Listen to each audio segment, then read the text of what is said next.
Welcome to Living Chassidus. Together, let's live the Chassidus we learn. Welcome, everybody. For everyone who can't, there we go. Everyone can get settled. I want to make a very, very, very special thank you to Hindy, Mrs. Hindy Greisman. I'm like flyer Mrs. in person Hindy. Okay, great. Lesson learned. She is an incredible friend that I've been so lucky to have met.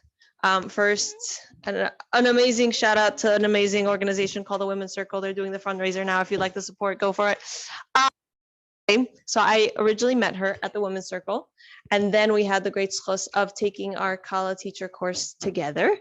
And I think that had really definitely bonded us. And I am so lucky to call her my friend and that she agreed to speak for us. We are so lucky, and I think she deserves a round of applause just for that.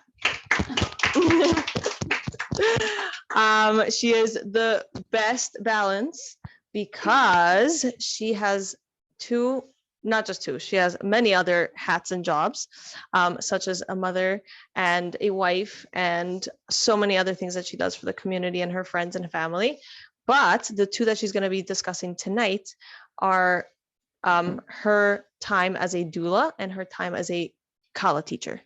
And both of them, I feel, really bring such an incredible balance and viewpoint that Hindy has. So thank you so much for joining us, and I'm so excited to hear. Thank you. I'm humbled and honored. Oh, I have to wear that? Just a little clip of it. Okay. I'll do that. There you go. Yeah. Almost. Is that? Yeah. Okay. So thank you, Michal. Yes, I only agreed because we're friends. Otherwise, I told her I'm not a speaker. So she introduces me as her friend, and then we can sit here. So I'm Hindy Greisman. Yes, I'm a wife, mother of 7 beautiful children, miracles. Every single birth every child is a miracle. And a community person. I doula for, okay, we'll talk about it in a minute. And then most recent Kallah teacher. So we'll start from way back. Why did I become a doula? I think it kind of started, birth always fascinated me. In my class, I don't know if you know Rishi Deitch. We all know Chanel Lipsker. So her mother, Rishi, was probably the home birth guru to Crown Heights. So me and her daughter Shola were really good friends. So the concept of home birth was always, always there buzzing. In high school, I remember writing a paper, not that I knew a word what I was talking about then, but I wrote a paper on home birth. And when I was in Churro, that's what, we're doing debates, and that's what I spoke about also. Everything was about that. When we were in 12th grade, we were doing our TASACs, the blood work for marriage and stuff. So one of my friends just started hyperventilating. I didn't know what I was doing, but I went over to her, took a paper bag, and just, calmed her down and practiced the breathing with her. And Mrs. Vale was there, and she's like, Hindy, you should be a doula. I'm like, oh, okay, fine. And that's kind of probably where it kind of started. I think the paper bag was probably from the days of 770, way back when we used to watch Hakafis and people were fainting. But that's probably where we got that from. But that's a whole nother. Good old days. Yes, those days. But anyways, so I actually started as a doula before I got married. I went with, I can't say, okay. I went with someone with 2 of her kids, her first 2 kids, before I was married, before I even took the course. Just went as, a friend, which really a doula is. And after I got married, I took the doula training. And right after that, I found that I was pregnant with my first son. It was beautiful. I'm like, okay, now I have to do something for myself. So I have to go and take birthing classes. And I sat there in the first class. I'm like, okay, I think we did that. But anyways, there was a lot of, after that initial training in Crown Heights, there's a lot of us that took that training. I think we were maybe 20 or 30 doulas, and we used to get together every 4 to 6 weeks, just, to chit chat and stuff like that. And we're always hearing Sometimes it was to learn, sometimes it was just to grow from each other, or not to vent, but to unload if it was a difficult birth. Obviously, everyone's privacy was, kept quiet and stuff like that. But we kept on hearing, oh, I wish my Kallah teacher told me that. I wish I knew that, and I wish I heard that before. We always used to hear that from, not always, but we heard that very often from our clients, from our mothers that we were working with. And I was like, I wish I can just bridge that gap a little bit, because why should anybody feel, thank you, why should anyone feel that they're coming to a place where they're just missing pieces when they're getting there? So that was in the back of my mind, but it really wasn't on my bucket list. It really wasn't something that I was really thinking about. And then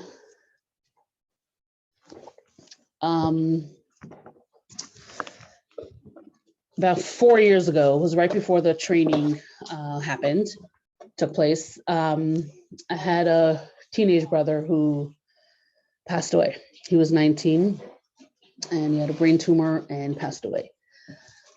Taras Mishpacha obviously was a mitzvah that he never got to do. The training was just about to start. I was not in the, headspace to do that, but I had a very good cousin friend that pushed me to at least apply. And that's where the journey started. And I really took the course and do this in his chus, in his memory. So that's how I became a Kallah teacher. And for a while we were still doing both. And then Baruch Hashem, with my own growing family and concentrating on the Kallahs, I said, you know what, we're going to put the doula part a little bit on the back burner, doing that a little bit, but mostly concentrating on the Kallahs and helping them get to where they need to be when they're ready to, hire that doula. It's actually cute because some of the students, some of the Kallahs that age that I have now are my first students when I was, 19, teaching in Beis Rivka, teaching them when they were 5 years old about their body then, and then we moved up and further on in life. So it's cute. So that's the background where I am today. So just gonna talk a little bit about labor, birth, and different things like that. Not in any specific order. And we can do questions best probably at the end, and we'll take it from there, okay? Do you have pen and paper for anyone who wanted? Okay. Michal will have a bowl, and if you have any questions, you can put it in. I'll do my best to answer them on the spot. If something needs, a little bit more attention, I'm more than happy for you to reach out to me. I'll say my number now. I'll say it later. 917-744-4670. Hindy Greisman. Hindy with a Y. I just said that so you have more time to write. 917-744-4670. Okay. Just introduce the. Oh, okay. So here is this the bowl that I'm going to be putting it in? No, the bowl is gonna be passed I around. thought you had a few questions first that you wanted Yeah, to put in. I do. Okay. So here's the pens, here's paper. Michal will Saying, set it up and we'll everyone pass can it around. Take paper and a pen, Oh, right. That's a good idea. and then that way you can be Perfect. Let's do that. taking notes, and then you can put questions into the bowl. Here's paper. Are we not allowed to ask questions like this? You can, it just, sometimes it disrupts the flow. And then we end up going on a tangent, which we can talk about all night, really. There's so many topics that we can just go off on. So better if it's really most of the talk that we're doing tonight is more table around discussion. It's not like we have to cover ground because you guys, I don't know if you're before or after the birth part. In the classes, like if you've done the birth and the lactation, you've done all those already? Some, yeah. So you're really covering it from a medical perspective. So here we're just more of like a different atmosphere on that. So I think it makes more sense to wait until a little bit later to do questions. Is that fine? yes, and Okay. feel free to write your questions. We're going to be submitting them to. Well, if you want to write notes and you need a fuller paper, then take that. Yeah. Okay. So we're going to start with understanding the mitzvah of Puruvu just a bit and its blessings, and then we'll do a little bit of labor, birth, and postpartum. Okay. So understanding the mitzvah of Puruvu. So the blessings and the bracha of raising a big family is something that brings obviously a tremendous simcha to the parents. Every child brings tremendous nachas and simcha to the fortunate parents. And every single birth multiplied by each individual milestone of every child increases that simcha in the house. So of course, in order to reap those tremendous joy and benefits, it's crucial that throughout one's marriage, you have to be constantly investing in your shalom bayis and spend time discussing and really investing in each other and remembering why you guys decided to do this in the first place and why you guys fell in love in the first place. And this way it's more in a happy tone to enjoy all these brachas. Our marriage is like a plant. Everyone needs their space, their ear, their love and attention, okay? So from a halachic perspective, when we're talking about the mitzvah of Puruvu, it entails a man's obligation to have a son and a daughter, a grandson and a granddaughter. It says in the pasuk, "Vayivarach Isam Elokim, Vayemer Lahem Elokim Pru Uruvu Emilu Es Haaretz V'Kosha." This is the only mitzvah in the Torah that it actually precedes the words Vayivarach Isam, that Hashem blessed them, indicating that there's a lot of revealed brachas that come along with this mitzvah. Okay. So that's D'Oraisa. And then we have D'Rabbanan, a Yid is obligated to have children as long as he is able to. Now, a quote from the Rambam, I'm just going to say it in English. This mitzvah is described as a mitzvah rabbah. It says, Afal Pi, whatever, uses the word mitzvah rabbah when it talks about the mitzvah of Puruvu. It's so great that this mitzvah is the only circumstances that a Sefer Torah is allowed to be sold is for the mitzvah of Talmud Torah and for the mitzvah of Puruvu.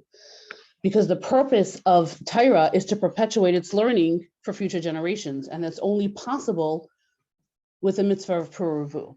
So the obligation of having children begins from the moment a person is married, just like the commandment of a bris milah is from when a baby is 8 days old.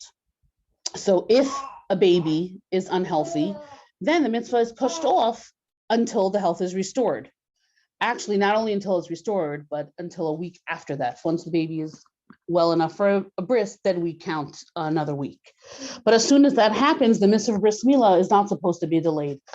And it's actually interesting. I have it in, I know it's kind of a little bit later. It's a mitzvah to have the bris on the 8th day. It's such a significant day to have it on, and special to have it on the 8th day, that if a bris is pushed off, the day that the bris is held is considered the 8th day. The mitzvah of Puruvu is actually on the men. Although the woman is not actually commanded, she gets the mitzvah because obviously it's more than her just participation in order to help her husband fulfill that. Yeah, I said it's more than just her participation. Furthermore, it's quoted in a sicha in Vayakel that just as the women, they, on their own initiative, they ran to donate items for the Mishkan without being commanded to do so. The women had the inner Yiras Shamayim that causes them to understand their role in perpetuating Am Yisrael, and they don't require an explicit commandment in order to drive them to fulfill this mitzvah. So it actually says that one of the first few questions that when an Neshama goes up Lamaila, in Shemayim they'll ask him, one is, were they the best so-and-so that they were able to be? What do they do to bring Mashiach? And they will be held accountable in their Sekes B'Priyuruvia. Did the person try to have as many children that Hashem would grant them? So that's in general about the mitzvah. So continuing on with that, the Torah says, one second. The Torah commands us regarding mitzvahs, v'chai b'hem. We should live by them. We should draw life from them. There's only 3 mitzvahs that a person is obligated to give up his life for, okay? And Puruvu is not one of them. What does that mean? That you're not fulfilling Hashem's will if you're becoming sick over the mitzvah of Puruvu. So therefore, whenever there exists a situation that the fulfillment of this mitzvah can potentially cause risk, whether it's in a physical sense, the psychological well-being of either the husband, the wife, an existing child, whether it's physically, mentally, emotionally, then a shiloh is asked from their personal row. Now, some situations are pretty clear cut. Like if a woman had a C-section, it'll be a sakana for her to get pregnant right away. So she has to have a break. Medically, it'll be dangerous, right? So some of these situations are pretty clear cut. Or if a woman is suffering from postpartum depression. So, and then there's also a lot of situations that's not so clear, and discussing it with a Rav, you get, plan is put out, you get your clearance, and that is you fulfilling the mitzvah to the highest level according to Torah still, because when you speak to a Rav, that becomes your lechatchila, that becomes your mitzvah. Sometimes it's also wise to just consult with a mashpia, because sometimes it's about perspective, and sometimes we need that in order to help us gain perspective to how to present the shaila. Sometimes a woman is not really looking for the heter, but maybe she's just looking for practical tips on how to, to figure things out. A lot of times people also have the misconception of their inability to have a large family. And really it's a myth to think that someone has to manage all the time, but realistic day-to-day life, it's not realistic to be always managing all the time, okay? And to have everything in perfect control. Removing that mental block really enables us to have the more realistic expectations and realize that sometimes life situations, there will be ups and downs. And there are times that life will be more chaotic and sometimes on a cruise, but that's normal. But just as it's, just like it's unhealthy, when someone is getting a job promotion or a new job, they know life is going to be chaotic until they learn the new steps. So the same thing, Baruch Hashem, when a blessing comes into our life, a new child, there takes time for the new equilibrium to get into that family. It takes 9 months, to get there with everything. And that's with the emotionally, that's with the weight gain, with everything. It took you 9 months to get to where you are. It can take 9 months to get back to that new normal. And feeling the need to get back into things as fast as possible is not realistic. Getting back to my body right away, that's also not realistic. Your body is post miracle. Nobody wants to go back in time without a miracle. Your body's post miracle, right?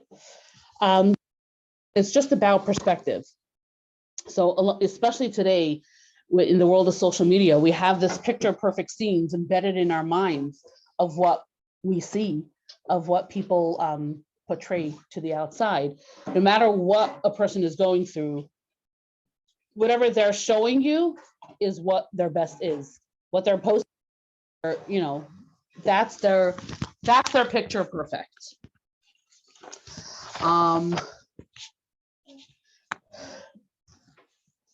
Okay, so just a little bit, we were talking about the mitzvah, we were talking about the exceptional of the mitzvah, and historical background of this whole thing is having a positive perspective on this mitzvah really helps us overcome a lot of the challenges involved in raising a large family. And once we view this as important, then we have time for it, okay? So historically, infant mortality was very, very high because of diseases and famine and hunger and war, the pogroms and all that. So the idea of birth control was not even considered because Yidden innately felt the personal responsibility to perpetuate the Jewish nation. We see that clearly from Mitzrayim when they were enslaved. They still continue with all the decrees from Pare. They still had as many children as they were able to, and the women were Meiser Nefesh to do that. And the children that were born in that time, that's who Hashem called his Tzavais Hashem. Those were the children that were able to recognize Hashem first by the Yam Suf. And when they came to the Mishkan, and the women brought those mirrors that they used to beautify themselves with, and then go to their husband and flirt with their husband, with kind of like flirt with the mirror, like, oh, do you think I'm prettier or she's prettier, and that kind of thing. Those were the mirrors that when they brought to Moshe was a little bit uncomfortable to use this for the Mishkan, but Hashem said, no, chavivim alai, that these are most precious to me. So much so that the Kohen Gadol, the Kohanim and the Levim couldn't start their avodah in the Beis Hamikdash and the Mishkan before they washed their hands in the kiyar, with the kiyar, the basin that was used with those mirrors. So those were very special to Hashem, and this all represented of being Meiser Nefesh to have these children. But going back to what we were saying, because life circumstances, Baruch Hashem, change, we don't have those pogroms and wars and hunger and all that. And Baruch Hashem, human survival is not being threatened, and it's caused modern society, it doesn't view each individual child as a wow thing. Back in the day, they did have big families, but Nebuch, unfortunately, many of them bury their young. So this also coincided in the introduction to the feminist movement, which began to advocate, the promoting successful careers out of the home, and that should be the primary focus in the woman's life. So from this perspective, having babies and having a family is really an obstacle to reach their goal. At the same time, the pharmaceutical companies began to invest a lot of money and energy in creating birth control options to be accessible to all. So this was making it, considering family planning, just like a lucrative choice to an average woman. So this shift in perspective of having children obviously affects the Yidden as well. So the first generation after the Holocaust, we felt the innate kind of like the responsibility, so to speak, to replenish mankind. The second generation, third generation, we don't feel that as direct as much. So that's kind of where that shift took. Take a quick break. We're going to watch a little clip of what the Rebbe says about Peru, and then we'll go on to continue on with the next topic. Okay, I'm going to show my phone. No problem. Yeah, sorry about that. That's fine.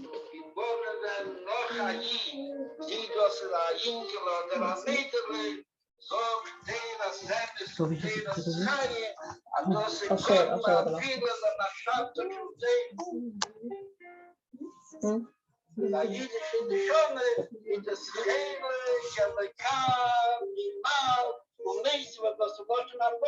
Yes, the word literally. The soul is literally a piece of Hashem. Hashem is surely closeness to the time that is best for the father and the mother. The most important, the best time for the child to be born.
I love the Rebbe's sense of humor there.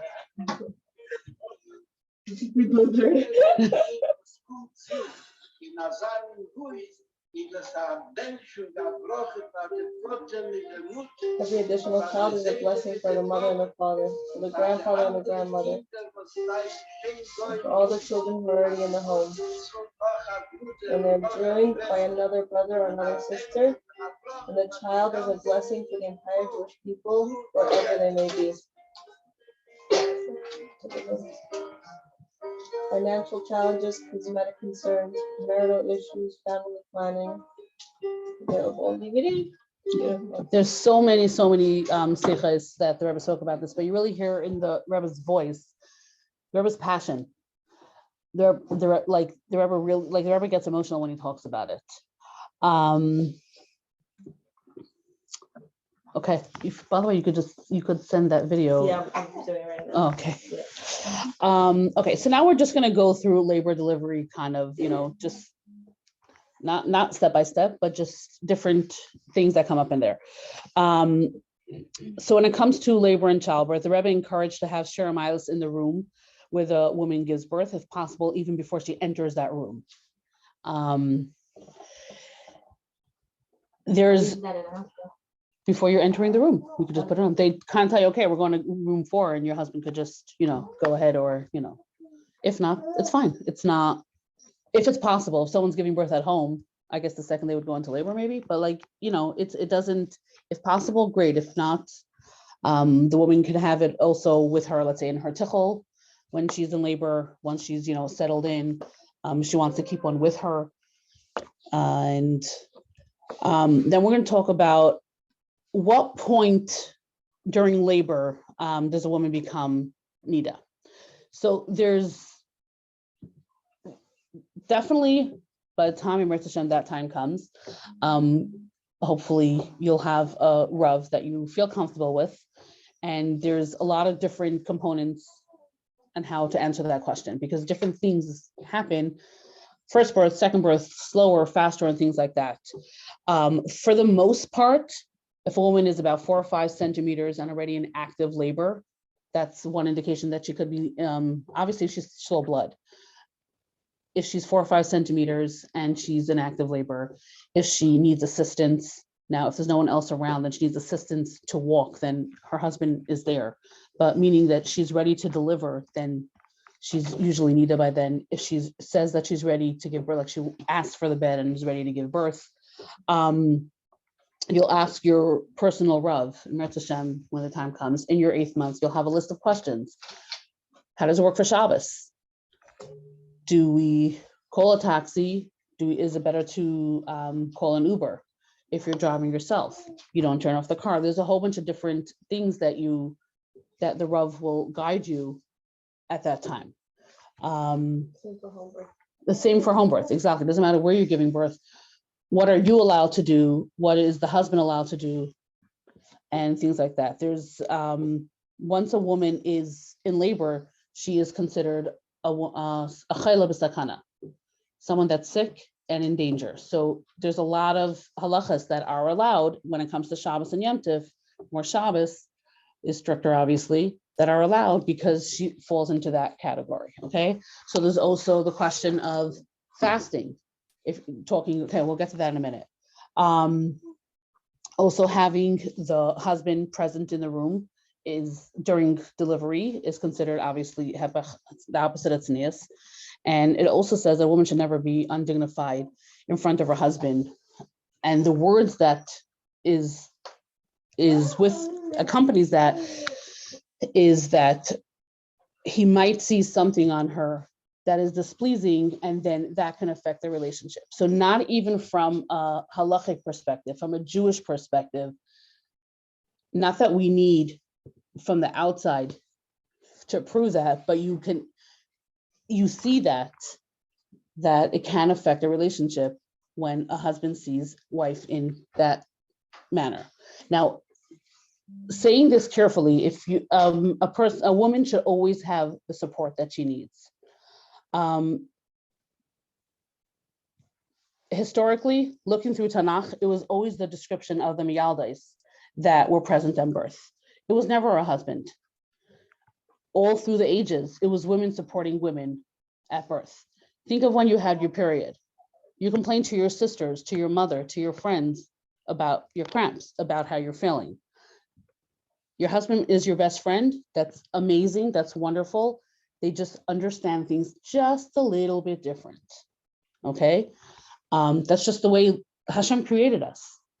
So the support that a woman can give support to a laboring woman is definitely different than the support a husband can give. Okay? Now, thinking, how can I survive? So, not okay, I don't want to use their survive. How can I go through labor and birth without my husband's support? Support looks different support can look different in so many different, can be translated in so many different ways. It's not only the physical touch that we're talking about, that's your support. It could be your husband's calming voice, that can be your anchor.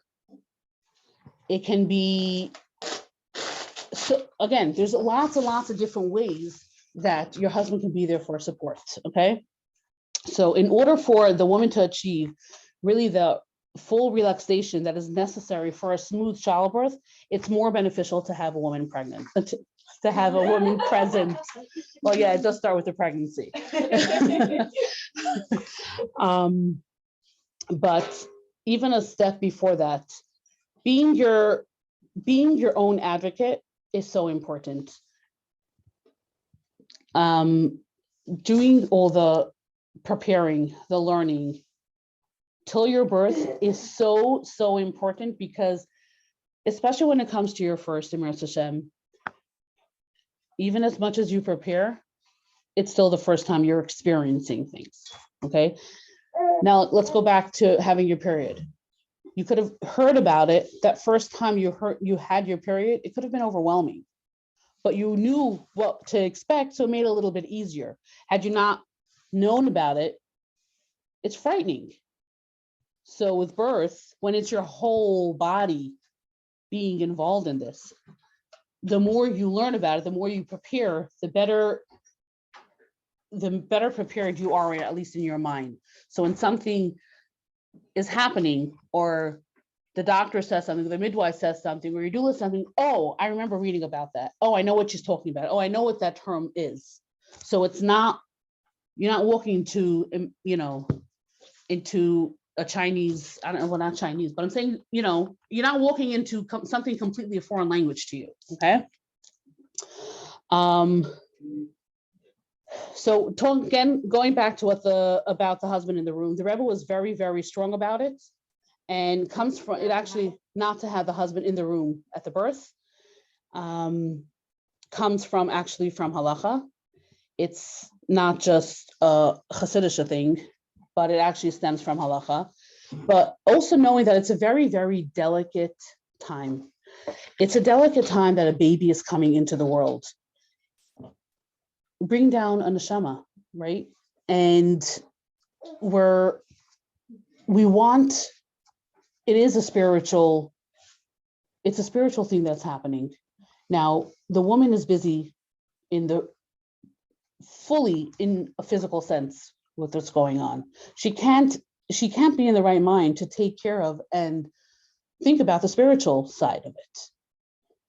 Even if she's listening to her nagunim, even if she's whatever it is, if that's what's common or whatever it is, her husband's job is to take care of the spiritual parts. Let him be there to protect the situation. There's certain kapitlach that the Tzemach Tzedek, when the Maharash was being born, it was close to Pesach. They had just bought a new house, and the Rebbetzin was giving birth. They had a new house where they were building the matzah. They were preparing the matzahs for Pesach there. So it was an empty house just with a table where they finished doing the matzah. He was born close to Pesach. So they set up a bed, and that's where the Rebbetzin was giving birth. And the Tzemach Tzedek instructed all his children to say certain kapitlach. Now, we know that if Tzemach Tzedek chose these specific kapitlach, they must have a significance. So those are the ones that the husband traditionally says during the labor. So your husband has a job. It's not that he's not standing by your side, rubbing your hand, rubbing your arm. He's actually taking on a significant job that's helping protect the situation, okay? Because as physical as it is, the neshama is coming down, and we want it to be born with kedusha and purity. So you're doing all the physical, and let him take care of the rest.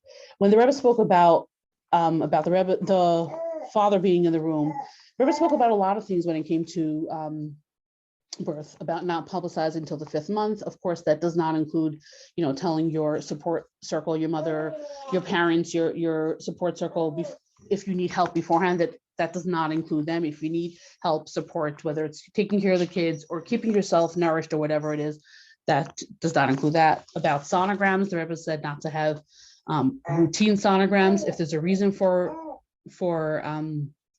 that sonogram and the doctor is suggesting it for a certain reason, ask the reason.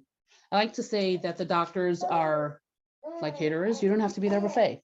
I know that's a little bit of very, but really they can offer it every single appointment. But understanding why there's a need for that, then we know why we need it. Okay. The Rebbe also spoke about having cervical checks for no reason. Everything disrupting the baby from a spiritual sense and from a physical sense, let nature take its course. Okay.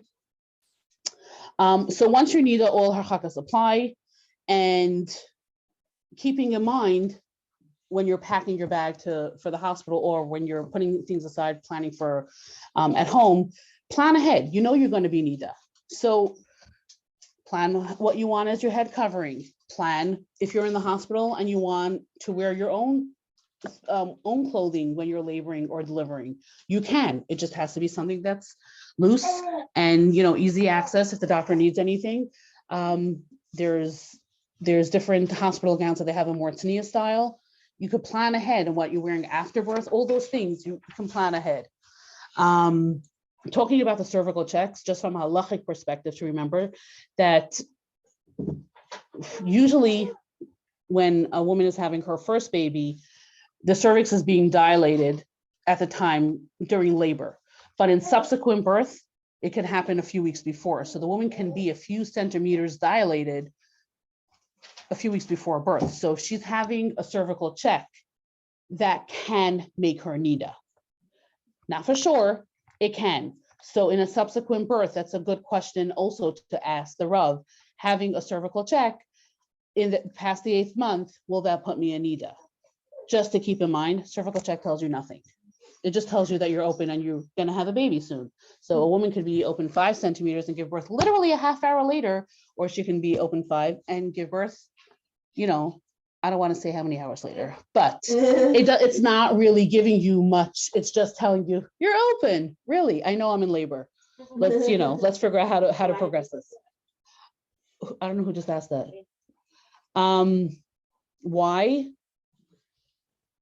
It's a good question. If you ask a doctor why it needs to be done now, it's not giving you, it's telling you what's happening right now. But it's not an indication what's happening in 5 minutes. Like when you're in your 9th month or you're overdue and someone's like, oh, you're still home? But then labor could have happened in 5 seconds and then you had your baby a few hours later. But I just spoke to her. It's telling you what's happening right now. It's not an indication of what, you know what I mean? Another thing that's a halachic question is membrane stripping, which is basically the doctor or the midwife putting her fingers, kind of stripping away I'm seeing faces. It's basically kind of separating a little bit of the sac from the cervix, and that can make you nida. The reason why it's done is sometimes that can help if a woman is overdue and she's trying to get something, labor started. That can help. Sometimes it takes 2-3 tries. Wait, you could do it more than one, remember? Today, tomorrow, the next day. Once it's done, it's not done? No, because it's still intact. You're just kind of separating a little. That kind of like by an egg, that white, not the shell, but that white, that's the membrane. So you could peel it a little bit, then there's more to peel and more to peel, kind of like that. So that's a question also for a Rav, if that's making you nida. Also an induction, obviously, if it's medically needed, that's a different story. But just because someone is sick of being pregnant or anything like that, besides from a medical perspective, that it could lead to other unnecessary interventions, which we obviously don't want for ourselves as a person and in for a future pregnancy. But we're not the ones that choose our baby's birthdays. Hashem does. So having induction done just because, a medical induction, not talking about a natural induction, that's very different, meaning like there's so many different ways that you can try to start an induction at home. I'm talking about an in-hospital induction. That's obviously more medical. Okay, moving on. After a boy is born, when the father gets the news, he says the bracha hatayva hametiv. That's a good question. I don't know. I think, yeah. And for a girl, it's, I don't know, I never said the bracha, so. I know it's in the book. I think it is. I don't know. I might have to do all my 7 kids again because I'm not sure we did that, but for a girl, when when he hears the news, he says for a boy, and for a girl, when the husband sees her, he says the bracha shechianu. It is beautiful. Holding the baby, and she saw him, and he said he saw. Yeah, I got to see it. So it's really a special time when the baby is being born. Also says when you start to nurse, you start on your left, it's closer to the heart. The Rebbe actually says that nursing is the ideal way of feeding a baby. Obviously, a healthy mommy, a healthy baby, a fed baby, a growing baby is what is best. So if that doesn't work for whatever reason, there shouldn't be any guilt involved. Sanity is important, and all those things are taken into account. Once the baby is born, the Rebbe mentions being very careful about what the baby is surrounded with and everything that the baby sees. So we put a picture of the Rebbe there to wash the negavasser for the baby as soon as it's possible, to get tzedakah with the baby. There's a lot going on. Baby is born, and we add a new light. Comes the first Friday night after the baby's born, we add an extra light for the baby. It's a huge deal. Along with that, the mother adds another light by Shabbos candles. Literally a new light came into the world. No, well, you probably need a night light anyways, but yeah. It's weird. I remember, I don't know about you, but I feel like I slept with the light, like didn't the first, I don't know why. There's diapers and There's everything, but it's Baruch Hashem. Yeah. There's a huge deal going on. A huge light just came into the world, a huge miracle. Along with that comes Nida. What better way to keep Hashem, to say thank you to Hashem by keeping the laws that he outlined for us. It's hard. It is. But this is our way to say thank you to Hashem, okay? And that's in a nutshell, really. It's not an easy mitzvah, but really, after a woman has a baby, she needs a lot of support. The first thing on her mind is probably not the hug and kiss from her husband, although that might be nice. But again, this is our way to say thank you to Hashem. But she needs a lot of support. Your husband is there to be your support. You need a shower, he can hold a baby. Maybe that's what you need. You need a shower, you need a nice meal, you need someone to help with the other kids, you need someone to do the laundry. That's the way he can be there for you. You're hormonal. It's not just about the hug and the kiss that you need. You need so much more of that cushioning, so to speak, but not just necessarily in that physical sense, but in so many other physical ways. Someone there to pick up the dirty Pampers that are on the floor from the middle of the night. This is his way of being part of it. This is a way of bonding with you and the baby. This is his way of saying thank you. This is your time to rest, to rest, to rest. Yes. And did I say rest? I like to say the 3-week rule. The first, I know, I have to practice what I preach. But the 3-week rule, the first week in the bed, the second week on the bed, the third week near the bed. After that, we can talk. You feel great and you want to go for a walk? Go where nobody sees you. Go where no one's seeing you. Unless you absolutely have to meet your child by the bus, or for some reason it's only you, I don't know why, that can go to the grocery store to get that milk. You want fresh air, open up the window. You're gonna get your fresh air that way also. But if you feel good, take a walk during the day when no one's out. I don't know, not really during the day when no one's out, because someone's always out, but not on Kingston Avenue. You're feeling good, but then you're gonna pay, you might just pay for it later. I know they say sleep when the baby sleeps, try that. And then sometimes when the baby sleeps, you have to make the choice. Am I going to go to sleep? Am I going to eat? Am I going to go to the bathroom? Am I going to take a shower? Like which one? But it doesn't always work, sleep when the baby sleeps, because you can't, you can't cook when the baby, cook when the baby cooks and laundry when the baby laundry, that doesn't work. But definitely rest as much as you can. Give that 3 weeks. We're gonna one more time. Everyone needs to hear it. On the bed, in the bed, near the bed. Perfect. What if you're you call friends? Yeah, your phone. one friend at a time, once a day. Yes. Sorry, that's the only way it's I gonna am work. the biggest extrovert you probably have ever met, and I do. Okay, it takes a toll on you, Yes. and it not in a bad way. Even if you had a short labor, your body went through a marathon in 3 hours instead of, you know what I mean? No, I'm not saying it's better. When Hashem chose what kind of birth you're having, there's no way to know. But when you're exercising, right, and you want to burn, let's say, I don't know, 1,000 calories, some people can do it in 20 minutes, and some people, it's not a matter of how long it's taking you, but you can either walk that mile or run that mile. Hashem chose what kind of birth you're going to have. But your body still has to recover from that. Fast and furious and prolonged, you know what I mean? It's different. Every single birth is different. Every baby is different. Every woman's different. But the recovery, the prescription of it needs to be the same. Exactly. Just to, do you have a paper plate? I don't know if you've ever seen a placenta, but here, could you pass me that clock? That's fine. I'll do that clock. If you've ever seen a placenta, it's about this size, okay?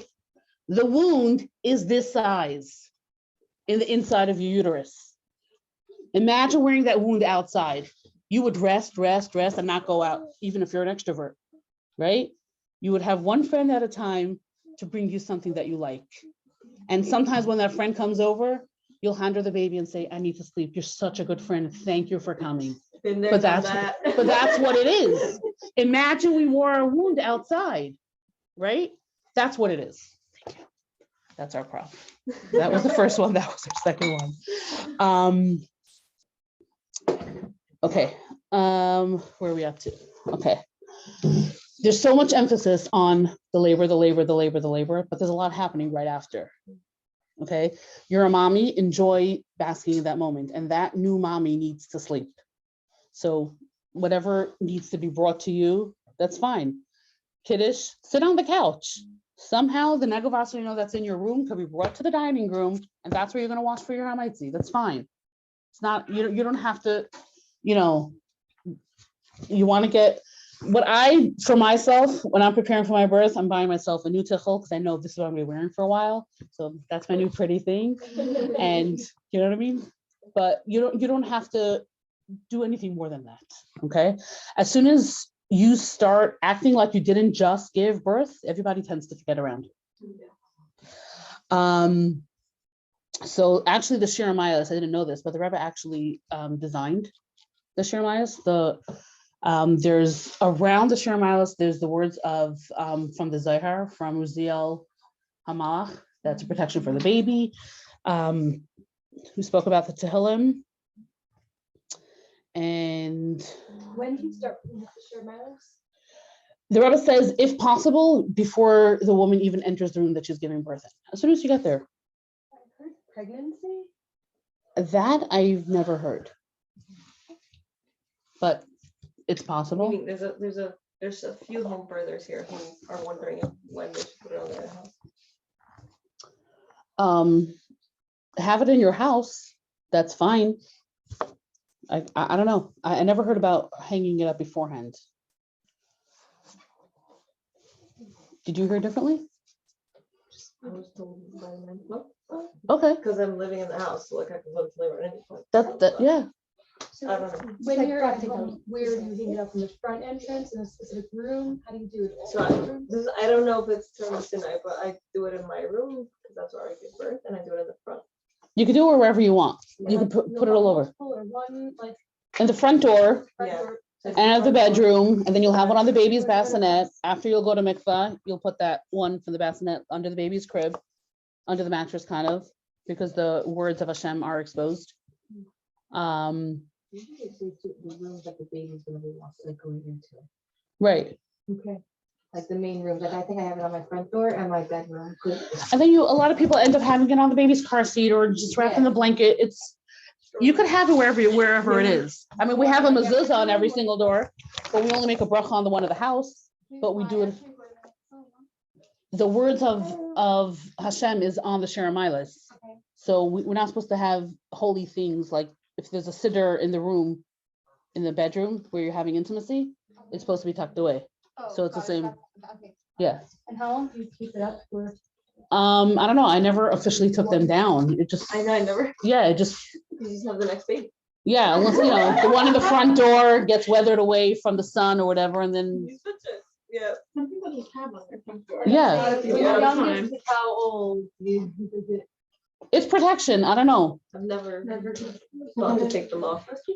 I don't know, mine's been on for my last baby and just continued. Yeah.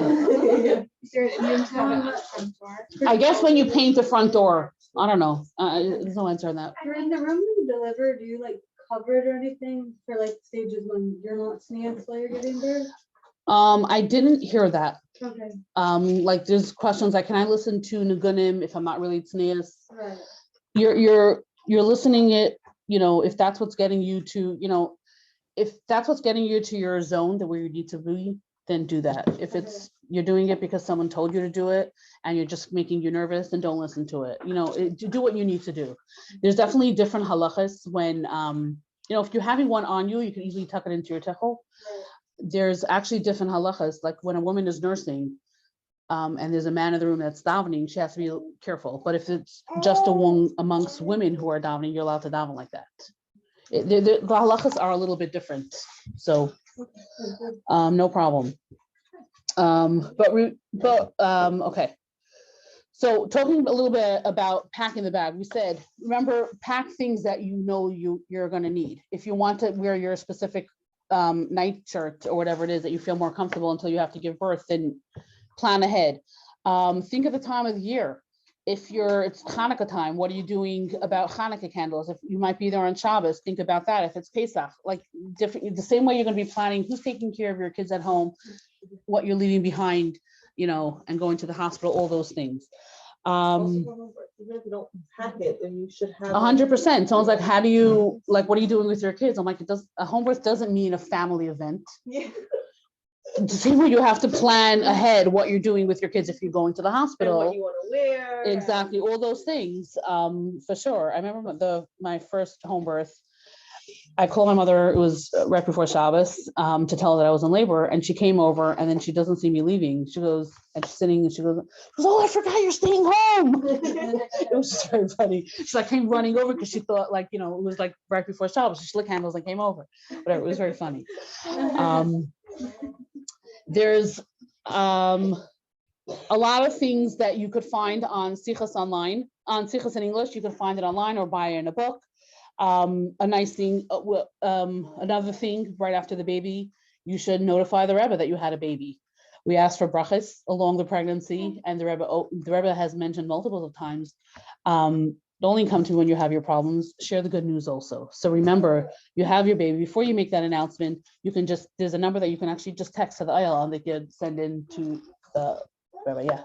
About pregnancy, I read it, there's a minhag to only notify the Rebbe in like the third month. Fourth. I actually found that very interesting the first time I read it because Maybe repeat the question. yes, the question was about notifying the Rebbe about a pregnancy. So in Minhag Chabad, in the Minhagim, I forgot what book it was called, the way I'm quoting it. Sefer Minhagim, I think it was, yeah. So the Rebbe says not to publicize the pregnancy until the 5th month, but that does not, we said it doesn't include parents, because why hold back a simcha from them? And that's from the beginning of the 3rd month, or if you need earlier, that's fine. But Hasidim didn't tell the Rebbe until their 4th month. Oh, really? Yeah. That doesn't mean you can't go to the aisle. That doesn't mean you, yeah. I know, I just heard that. Well, That's 4th being month means misunderstood. 3 months and a day. That means 1 day into your 2nd trimester. And for the mother, 2 months and 1 day. Some people tell them, you know, like, I know when Kallahs call me, when can I tell my mother? I'm like, there's a nice idea of, unless you have to, it's a nice feeling of having this little secret between you and your husband a week or two before, someone else is in that secret. And I remember the call afterwards, she was like, oh, that was so nice. It was just us that knew about it. And then there's no rule on that, but whatever you and your husband are comfortable with.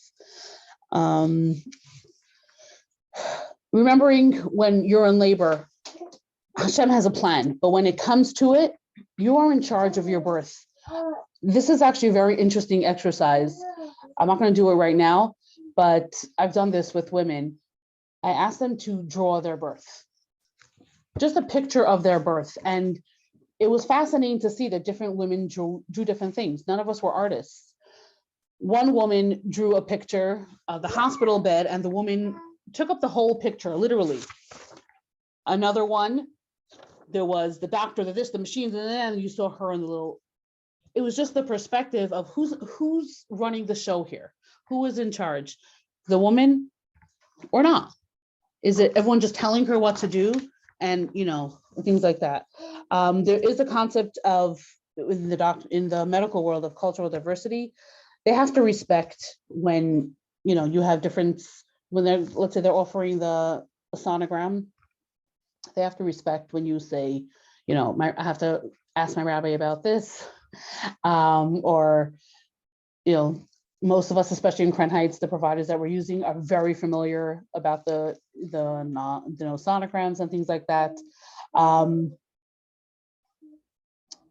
Okay, talking about this is pregnancy, postpartum, or whenever it is, recognizing the changes in you emotionally.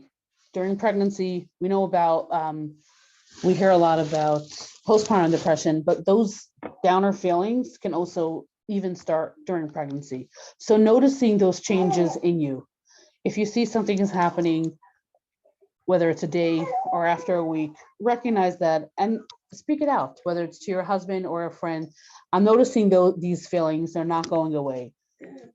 Just keeping on tabs on that. That's the first line of support, the first step to take, that things don't get progress further than that. Okay.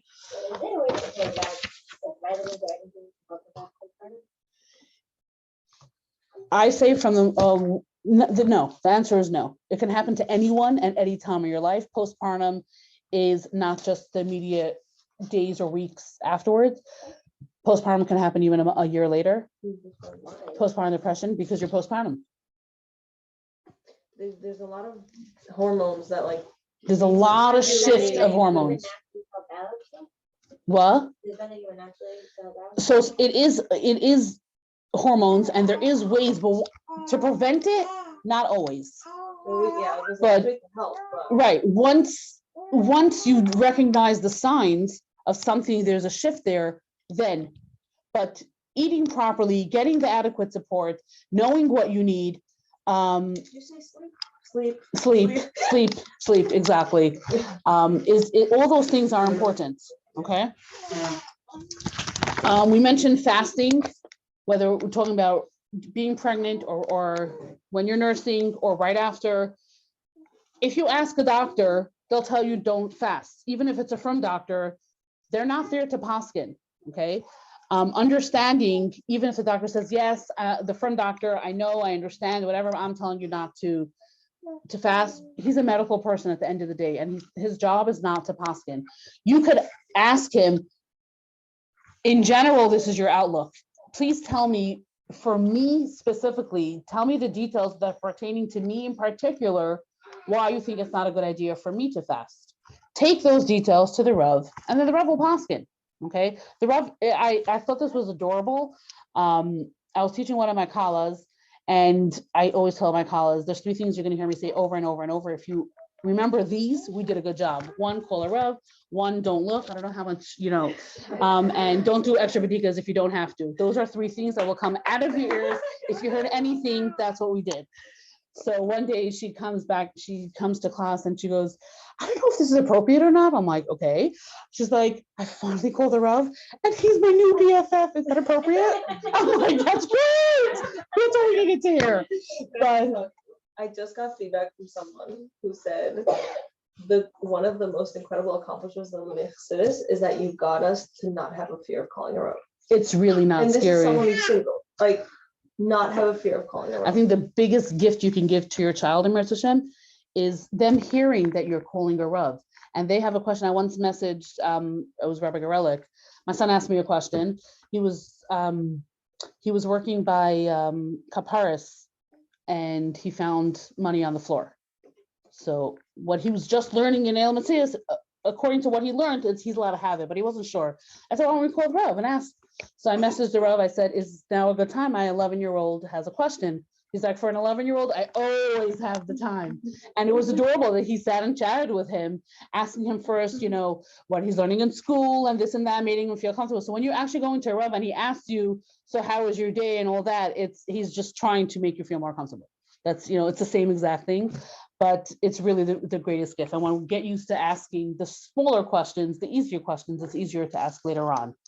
But in general, the more you prepare, the more you learn, the better it is for you. Knowledge is power. When should you hire a doula? As early as possible. You're getting to know your doula as a person, a better bond, and there's so much strong evidence how the benefits of a doula. Medically, the outcomes are better, the rates of episiotomy are lower, the rates of C-section are lower, the rates of the hours in labor are lower. When you have the right support, everything is easier. Again, Hashem has a plan. Sometimes. Yes, they can. A lot of it is also based on insurance. So that's a hard one. But when choosing a provider, it's not because my sister, my friend, my neighbor did this. You should have a list of questions and interview and see what works for you. Yes, it might be a little bit inconvenient to go and travel for an appointment, but this is about you. They're getting to know you as a person, and the more that you get to know them and they get to know you, the more the signs, if something is off, we're talking about postpartum depression, the more they'll recognize that. They'll see it when you give birth. They'll see it in the postpartum visit. The first time you're going to the pediatrician, all those, they're looking out for signs for postpartum depression. But again, educate yourself the best as possible. Wait, if it's caught faster, better? Is it better? Yeah. What? The faster you catch it, like in the early. Of course, anything, when something is going off, the earlier you catch it, it doesn't get worse. The earlier you catch it, the better the outcome is, because you can get the help that you need, the support that you need. Yeah. I don't mean to contradict, but I think it could get worse. What could get worse? The postpartum depression. If it's not caught on time? I didn't hear, what do you mean? Yeah, because someone.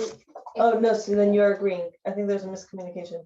What the question was, could it get worse? In general, Of the course. answer is yes. But it could get worse, but with the proper support, And catching it earlier. yes, the earlier you catch it, sorry, you're right. Things could get worse before they get better, but if you have the proper support, you won't feel that you completely derailed. You'll feel at least you're being held and you have what you need while that happens. No problem.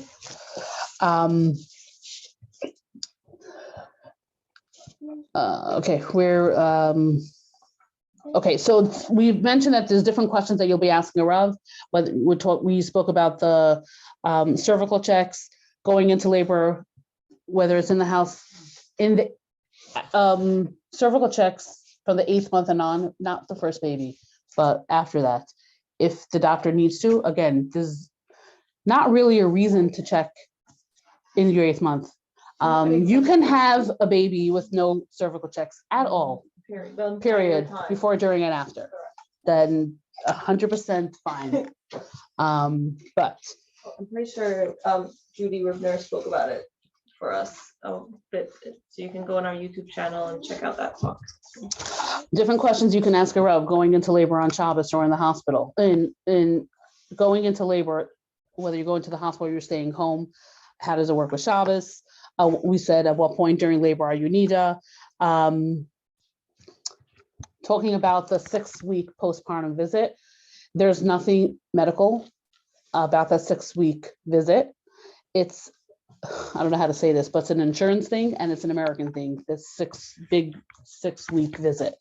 It's just, there's some places in the world that there's no 6-week visit and they have a visit 2 days postpartum, 2 weeks postpartum, 3 months postpartum, because that's the way their insurance works. And that's how the maternal care is. By us, you have a baby, you're discharged. And then by 6 weeks, you should be able to go into the, get out of the house and go to your doctor. And that's the way insurance works. So there's no big 6-week mark. That confusion happens and a lot of pressure is put on. Women think that because of that 6-week mark, that means I'm supposed to be clean. I'm supposed to be able to go to the mikveh around that. And it causes a lot of pressure. It's normal to bleed, to get to mikveh anywhere between 4 weeks to 12 weeks. That range is completely normal. That being said, first of all, ways to get to mikveh faster is rest, rest, rest. Drink. Red raspberry leaf teas are great. Rest. Stay in your pajamas. Keep the lights closed. Rest. Turn on the lights. No, really, when your apartment is going to be a little bit more dimmed, you're gonna automatically rest. Even if turn off your phone, not even on vibrate. Turn it off if you're sleeping, because that buzz is gonna keep you looking at it. We all learned the hard way. The first baby suddenly, I feel great, and then the next day you can't even lift the spoon to your mouth. Or you're trying to get to mikveh, and it's not happening. And the second one, okay, I think I need to rest. Remember that size of that paper plate? Rest. Then keeping yourself hydrated, having healthy snacks, all those things definitely make a difference. That time that you're being needed is long. It is. Plan ahead. Prepare and find ways that you'll be able to connect as a couple in a non-physical way. Whether when you're feeling well enough, maybe in the evening when it's a little bit dark outside, that's when you can go for a little walk with your husband so you can get some fresh air. You might need to 4 weeks in, exactly. Or if you're up to it, a board game or whatever. Find ways that you could connect as a couple. And sometimes it's just spending time quiet in the dining room, in the living room together, okay? But again, this is the time that the focus should be on you. Actually, I remember hearing this, reading this, I don't remember in what context it was, hearing it or reading it or whatever it was, but magically Hashem also changes the hormones in the man. He's not craving intimacy the way he usually does. It's possible for him, very, very possible for him to abstain for that long, okay? So it's normal, it's healthy, and Hashem created us that way, and you find ways to connect as a couple, as a family, okay? Another minhag is that the first outing that the mother goes out on should be something of a davar kedusha. She's going to shul, she's either here Baruch Hu or kedusha. Now, if you need to go to the doctor and you didn't manage to get to to shul, that's okay. If you have a bris, you could hear the kedusha in shul. There's actually some communities that the custom is that the mother doesn't even go to the bris.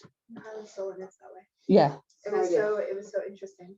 My friend, she gave birth to a boy. I was like, where is she? They're like, she just But the start is only their house for 30 days.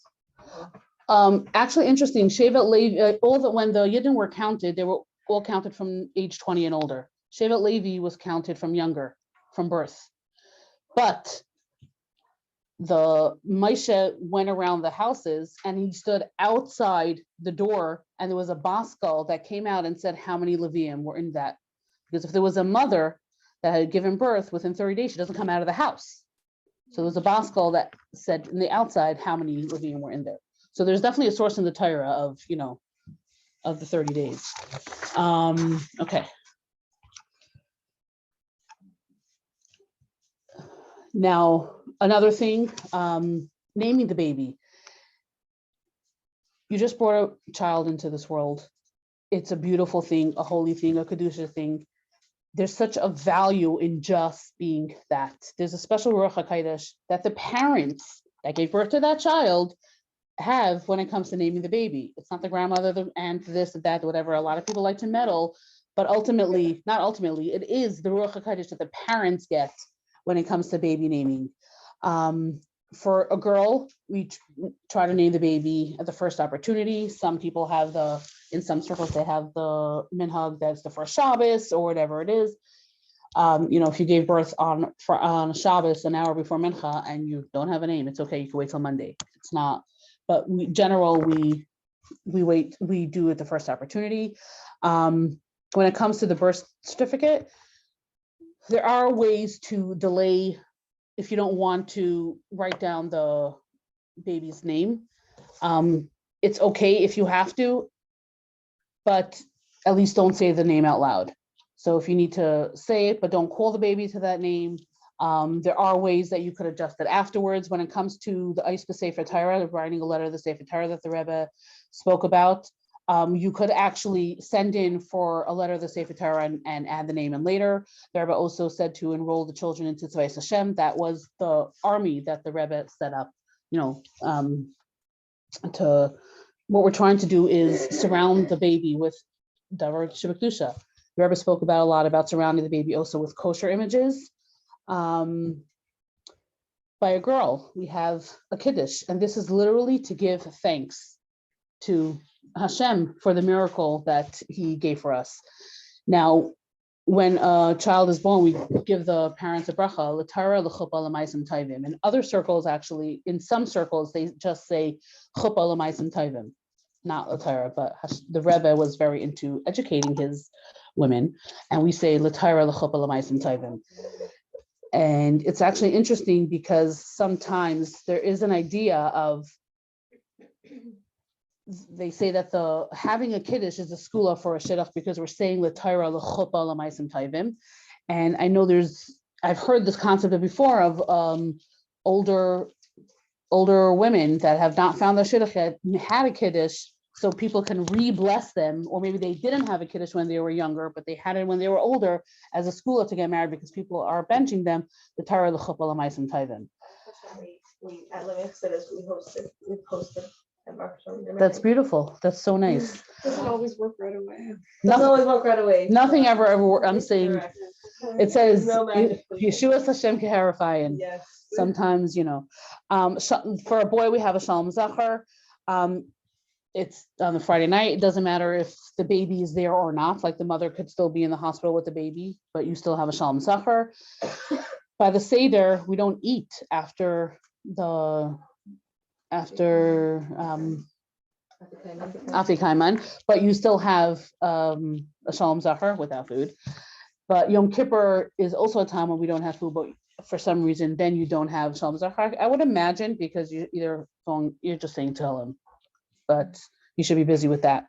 Did you make up a kiddush for a boy who would have had like a Shalom Zachar? I don't think so, because the idea of a kiddush and a Shalom Zachar is I don't know, is different. When you're talking about Pesach and Yom Kippur, you're talking about when it falls on Shabbos? Yeah. Typically Friday night? Yeah. The Shalom Zachar is the first Friday night. So, Friday, even if you had Pesach in between, but then Kol Hamoed was Friday night, then you would do them, like right. the first Friday night after the baby's born is a Shalom Zachar. He's born an hour before Shabbos is a Shalom Zachar. The idea of chickpeas and beer, I think, is just to get them to come out of their house. Yeah. It could be maybe the chickpeas has to do with something being ground, but I don't know. I mean, I think I might be making that up, so I'm not sure. Really? Okay, then the bris is obviously the first mitzvah that the boy is, well, if the parents are doing it for him, it's really significant. We do it on time, obviously, unless there's a medical reason. And I mentioned before that there's if there's a reason why it needs to be pushed off, the 8th day becomes the sort of like the 8th day. The significance of the 8th day becomes the day the baby is having that bris. I'm just gonna mention it. Sometimes mothers become very, very emotional. How can I do this to my child? Putting the baby in pain. There's a lot of times there are choices that us as mothers, as parents make that we know that we might be putting our child either uncomfortable or something painful, but we know it has a tremendous gain and benefit. This is for their spiritual health. It's been being done through, the millennium, always, and even though it might not be pleasant for right now, this is what is bringing them into the covenant of Avram Avinu. And Hashem says, we say at a bris, with the Mayachayi, this is, with this mitzvah, Hashem is, they're being into Bnei Yisrael for forever. And we just had a baby. If we are a strong, composed, healthy woman that was able to birth a baby into this world, we certainly can take their spiritual health and be that strong, composed woman and, go along with that, obviously. We spoke about the Eis B'Sefer Torah, so Hashem. It's okay to cry. You'll cry when you give birth. I mean, not everyone, but I'm saying some people actually, right when they have their baby, they don't have that connect right away. And that's also normal. That shift of hormones is very strong. And sometimes there's a disconnect before, everyone's saying, oh, it's me, I'm the mommy in the room. And that's normal too. But you might cry when you have, give birth. You might cry by their bris and their upshenish and their bar mitzvah the first time they go to camp. It's all normal. It's part of it.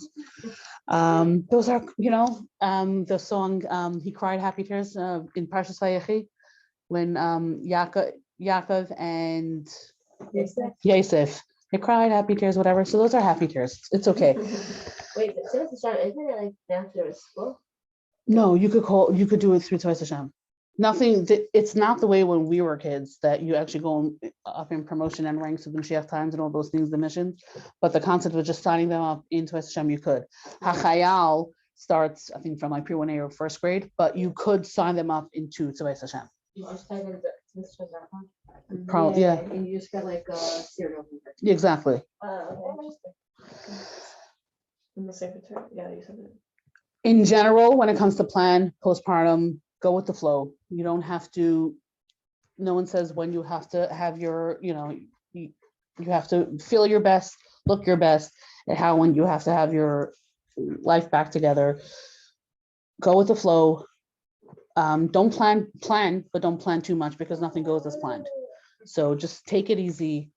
And remember that as women, we have the Bina Yisera, we have that extra wisdom. There's a famous, we know the concept of Chachmas Nashim Banta Besa. Now it's interesting that the Nashim is in plural, Chachmas Nashim is in plural, Banta Besa is in singular. It takes smart women to build a home. What does that mean? We should be there to support each other. We know the concept of it takes a village. We know everything comes from Torah. This is where it is. Chachmas Nashim Banta Besa. It takes a group of women to support each other, to be there for each other, to lift up each other. It's okay to cry. It's okay to fall apart. We put the pieces back together and we build our homes. Ready for questions? Sure. Now for the favorite parts.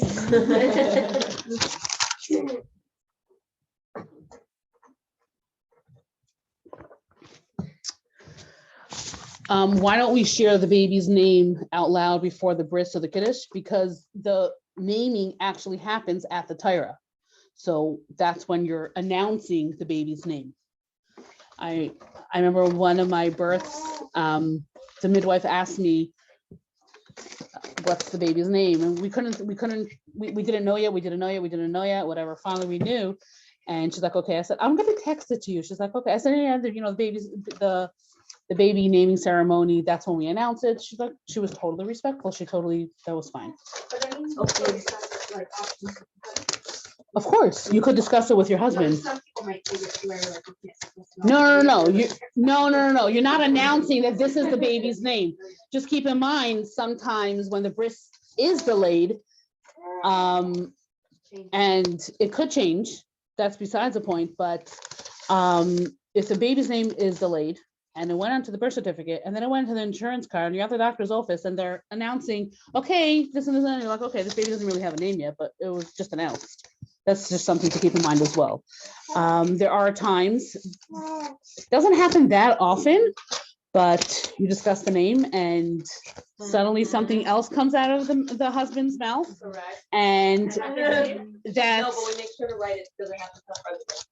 I know always that, write it for him. right, but Shabbos, that can change. Yeah. There's no paper. It was in my house, so. I remember at a bris, they announced the baby's name and we asked the mother, what's the baby's name? She's like, I don't know. We're like, what? She goes, we couldn't decide between two names. And I just told my husband, whatever happens, happens. So I don't know the baby's name. I didn't hear what he said. So that was that. Or I know a story of they discussed the name. It was Shabbos. He went to name the baby and he completely forgot the name. Like the name completely left him. And he suddenly had a vision of his aunt that had died in the war, who he had never met, asking, please name after me. And it was a very, very, very unique name. And he named the baby that. And when he came back to the hospital, the new hormonal mommy is like, that's not going to be my daughter's name. Go back for Mincha and add a name. And that's what happened.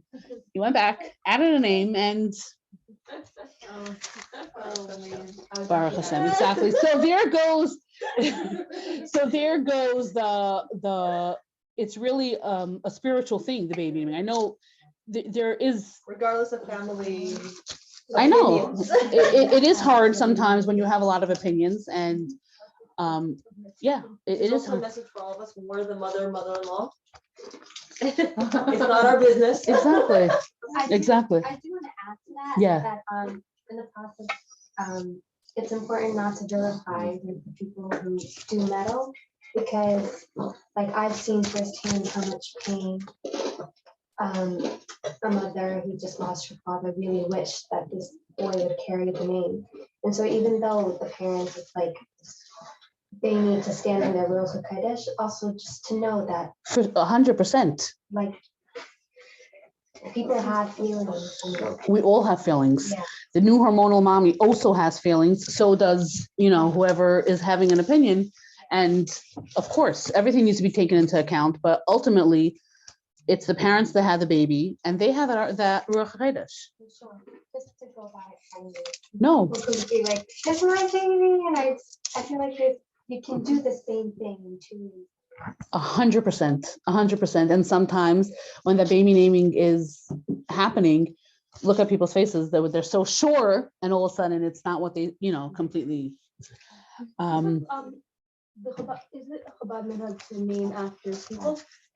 Like specifically after relatives, grandparents? I think it's a thing of kibbud av aim. I'm saying after the Rebbe's lost, Rebbe and Chana passed away, he named things after them, and that's why we name after Rebbeim and after grandparents and things like that passed away. It's an honor, it's a kavod. There are some Sephardim that have the minhag that they name after grandparents while they're alive also. Yeah. And people get even more. And then you have more offended if you don't give a name. There's a hard rule. Women don't have the pruruv mitzvah. What should motivate me to have children?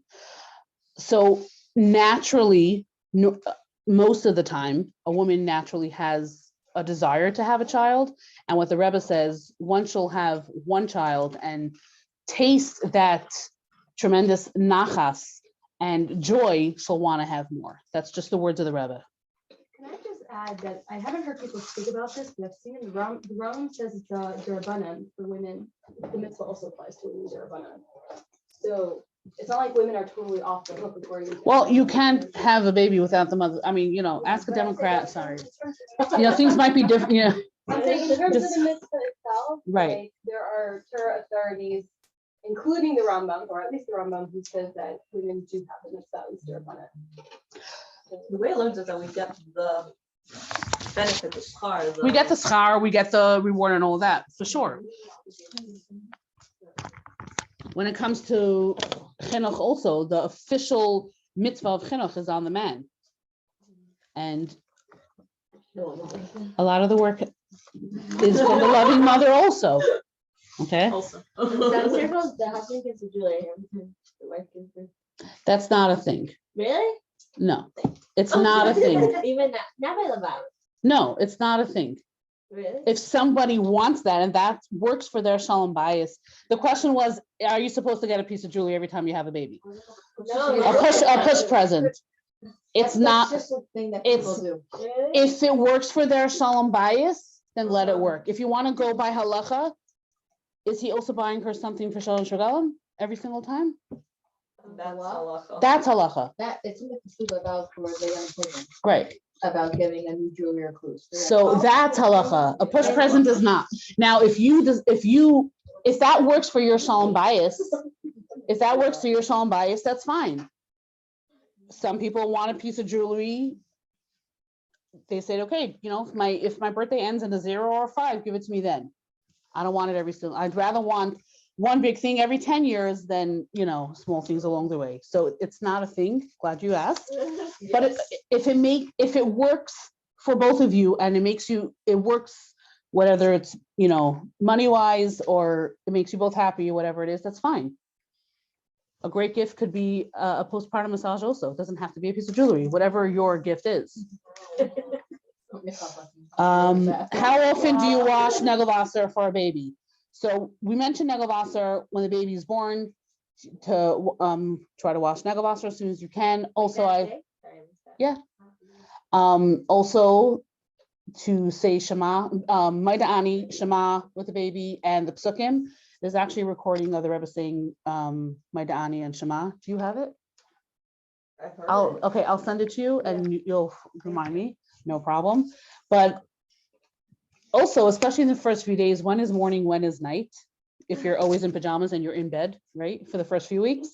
So whenever you decide now is morning, okay, Maida'ani, and that's when you're going to do your morning. And that's where you're going to, because the Rebbe spoke about saying Shema with the baby, and whether it's whatever it is, you decide when your morning is, and you decide when your night is going to begin. It could, the night could be when you're putting the other children to sleep, or 7 o'clock in the afternoon, even though the baby's going to sleep at 12 o'clock. Also, you might need help. Like washing negelwasser with a newborn is not a one-person job, in my opinion. I've never managed to do it one person. So just having in mind that Just when they wake up. it works. After. I mean, they wake up every 2 hours, but it works when you have someone.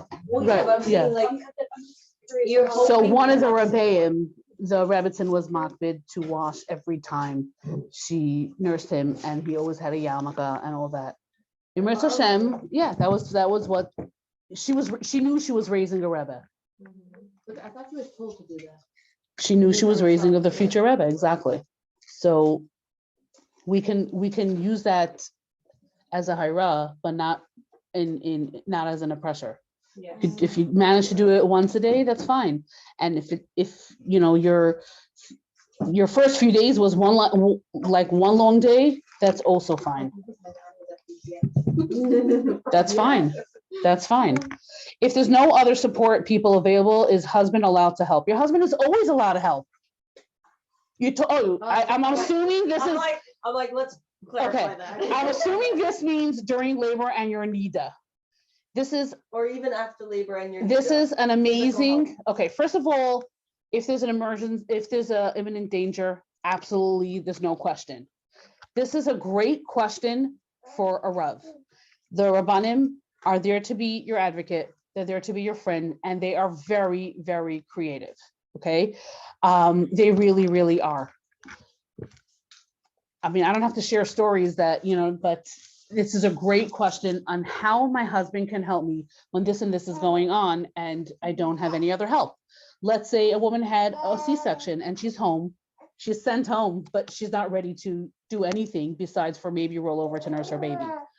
And she needs to get out of bed. She needs to whatever. That's a great question for a Rav. Okay, so I'm not gonna give a further, I'm not gonna elaborate so much because I'm not, you're gonna get your personal answer with that question. Does that make sense? Okay. Yes.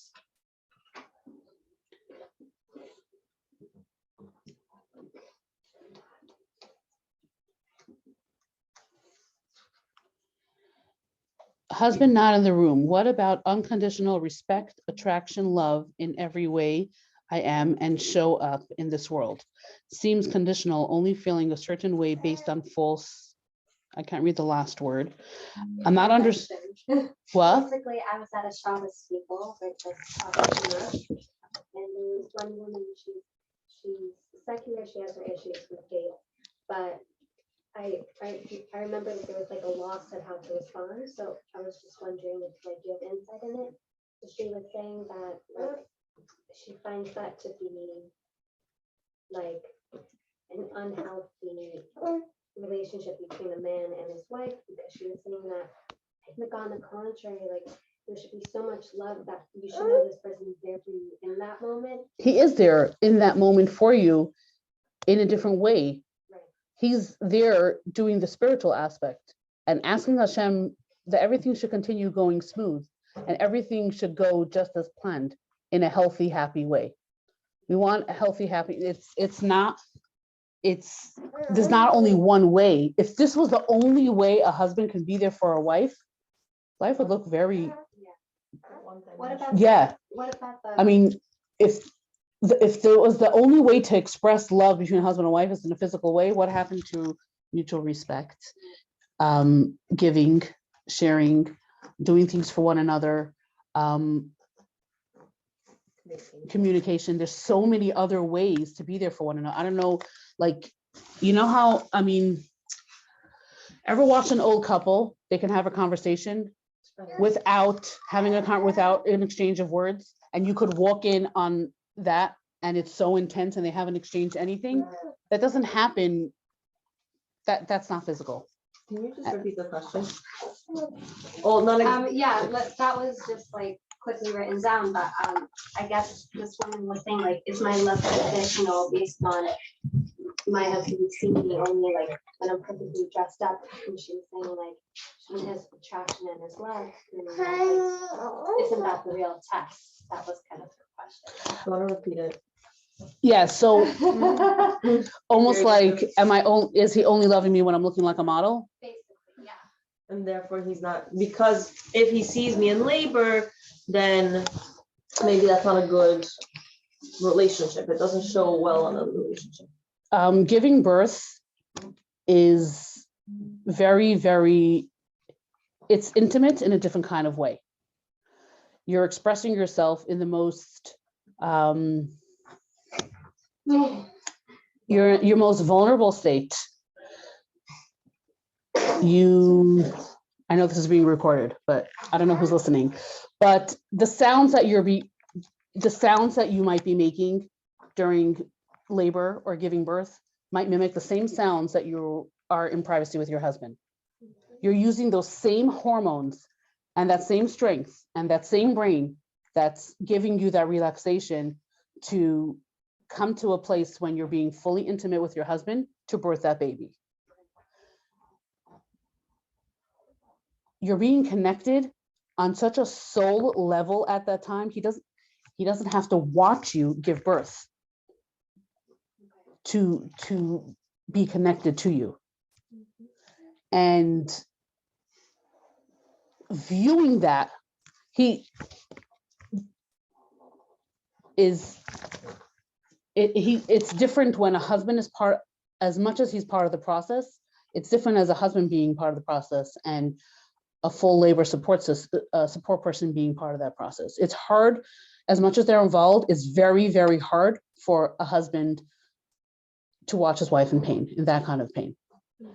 The same way sometimes it's hard for a mother to be there as well. I've been there with clients and she wanted her mother there, but every time she said ouch, her mother said ouch twice. So we sent the mother on errands. We needed a lot of ice. And they kept on running out and spilling. We needed a lot of ice. So the mother was there, but not always is it in the way you imagine. That support is very, very different. What's going on there is so intimate And so you're at your most vulnerable state, and that doesn't take away from your love. He's loving you unconditionally and amazingly, and he's doing what he needs to do at that time. In general, we need Hashem's brachas.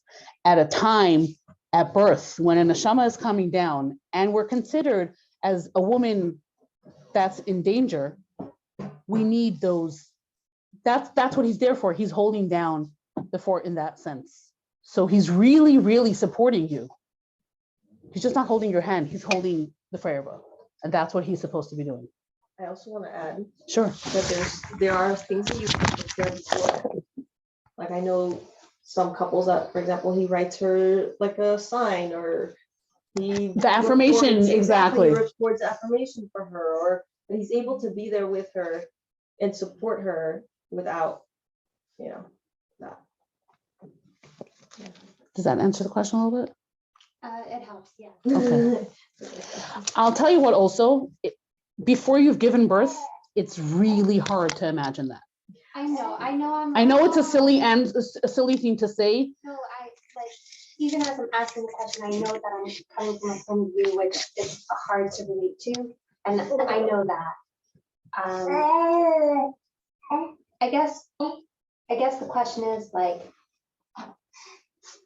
don't you want to know that this person can be with you in your most vulnerable state and still have the same affection and love for you? And this is kind of saying like, no, it's conditional. Like, it's a little bit like, I've heard this question and I understand it, and I feel like it's probably a common question. So like, I just feel it, and I just want to know how to answer it. I think Go ahead. So basically, if I understand you correctly, the message of it that you're getting is that because he's not able to see her, and it might create, or the way it was said is that it might create an issue for him later because he saw her in such a state. So therefore,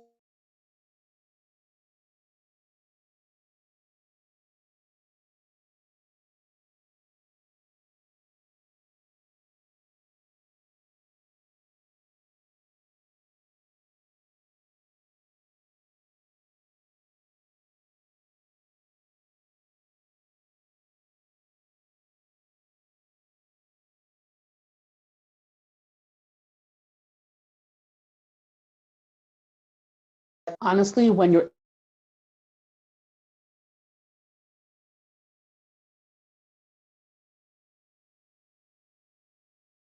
be noticing anything around you, you might be noticing everything around you, but I forgot exactly what I was going to say. It doesn't mean that he's not accepting you. yeah, I think I want to share of a husband who he doesn't have to be in a different building. Like he was just in a separate room. And once he was able to actually come in and she was covered in smears and he got to meet the baby, the first thing he said was, "You are so incredible." And I don't think it was, like I didn't see her, so therefore I wasn't disgusted by her loneliness or whatever. It's more like a respect for her. Yes, and that level You of really bond and are- respect can happen even if he's not in the room. Like she felt so loved and so unconditionally cared for, even though he wasn't there, and saw her through that, so to speak. You're saying almost like that's what a woman truly means in his that. Correct. Also, sometimes men aren't able to like be that person to be like, you're so great. They'll show in other ways of like, Exactly. I'm gonna do all the laundry without you asking me. I'm going to do like the dishes. I mean, there are so many times that the husband is there, I'm going to be there. They're the one lying on the floor because it was just a little bit too much for them. Yeah. We are strong women, and there's a reason why we're giving birth. Yeah. They're really, really supporting us and doing everything that they can in their way that they can. Okay. So you're saying that like Allah understands the true nature of the man and woman. Hashem made this halacha. Hashem, in his infinite wisdom, it was there for sure to protect the woman. It's in your most primitive, vulnerable state. It's the most beautiful, beautiful time. And you're not experiencing it separately. I feel right. You're experiencing it differently. No matter, even if he's standing here or there, he's never the one that birthed that child. You're just experiencing it differently. And yes, wow, you are incredible. What? Like the saying, you can't look without looking. You can see without looking. You can be so connected without him having to be in a room watching. Okay. But he really is doing and supporting you. He's just not, again, it's not about you could hear his voice. He can be talking to you if that's what your anchor is. He's just not physically right here. Okay. Also, I think like, I get it. through the pregnancy, you'll have the time to like sit and speak with your husband and say like, I really want you to do this.